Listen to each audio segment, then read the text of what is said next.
ഓഫീസിലിരിക്കുമ്പോഴോ വീട്ടിൽ വിശ്രമിക്കുമ്പോഴോ എന്തിനേറെ സിനിമ കാണുമ്പോൾ പോലും നമ്മുടെ കൈകൾ അറിയാതെ ഫോണിലേക്ക് പോകാറുണ്ട്. ഫോണിൽ ഒരു ശബ്ദം കേൾക്കുമ്പോൾ തന്നെ അത് എന്ത് മെസ്സേജ് ആണെന്ന് നോക്കുന്നത് വരെ മനസ്സിലൊരു വെപ്രാളം അനുഭവപ്പെടാറുണ്ടോ?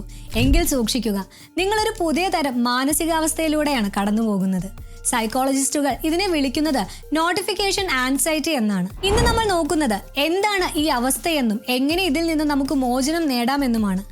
മൊബൈൽ ഇപ്പോൾ വെറും ഒരു ഉപകരണം മാത്രമല്ല, അത് നമ്മുടെ ഒരു ശീലമായി മാറിക്കഴിഞ്ഞു. സോഷ്യൽ മീഡിയയിൽ ഒരാൾക്ക് മെസ്സേജ് അയച്ചാൽ ഉടൻ മറുപടി നൽകിയില്ലെങ്കിൽ ആ ബന്ധം വഷളാകുമോ എന്ന പേടി പലർക്കുമുണ്ട്. ഈ ഒരു വെർച്വൽ ലോകത്തെ സമ്മർദ്ദമാണ് യഥാർത്ഥത്തിൽ നോട്ടിഫിക്കേഷൻ കേൾക്കുമ്പോൾ നമ്മളിൽ അസ്വസ്ഥരാക്കുന്നത്. ഒരു മെസ്സേജ് വന്നാൽ അത് ഉടൻ നോക്കിയില്ലെങ്കിൽ നമ്മൾ എന്തോ വലിയ കാര്യം മിസ് ചെയ്തു എന്ന് തോന്നൽ നമ്മളെ വേട്ടയാടുന്നു. ഇതൊരു അസുഖമൊന്നുമല്ല, മറിച്ച് നമ്മുടെ ഒരു തെറ്റായ ശീലമാണ്. ഇത് മാറ്റിയെടുക്കാൻ മരുന്നുകളല്ല, നമ്മുടെ മനസ്സിന്റെ ഉറപ്പാണ് വേണ്ടത്. അതിനായി ചെയ്യാവുന്ന ചില കാര്യങ്ങൾ ഇതാ. അനാവശ്യ നോട്ടിഫിക്കേഷനുകൾ ഓഫ് ചെയ്യുക. നമുക്ക് ആവശ്യമല്ലാത്ത എത്രയോ ആപ്പുകളിൽ നിന്ന് സദാസമയം നോട്ടിഫിക്കേഷനുകൾ വരാറുണ്ട്.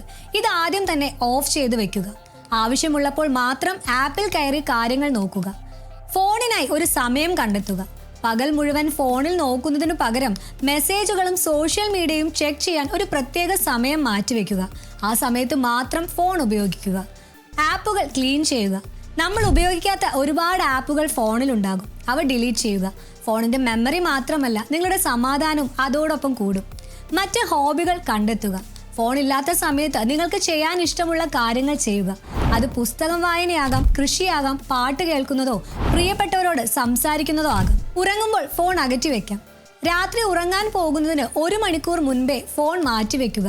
രാവിലെ എഴുന്നേക്കാൻ ഫോണിലെ അലാറത്തിനു പകരം ഒരു അലാറം ക്ലോക്ക് വാങ്ങുക. ഇത് നിങ്ങളുടെ ഉറക്കം മെച്ചപ്പെടുത്താൻ സഹായിക്കും.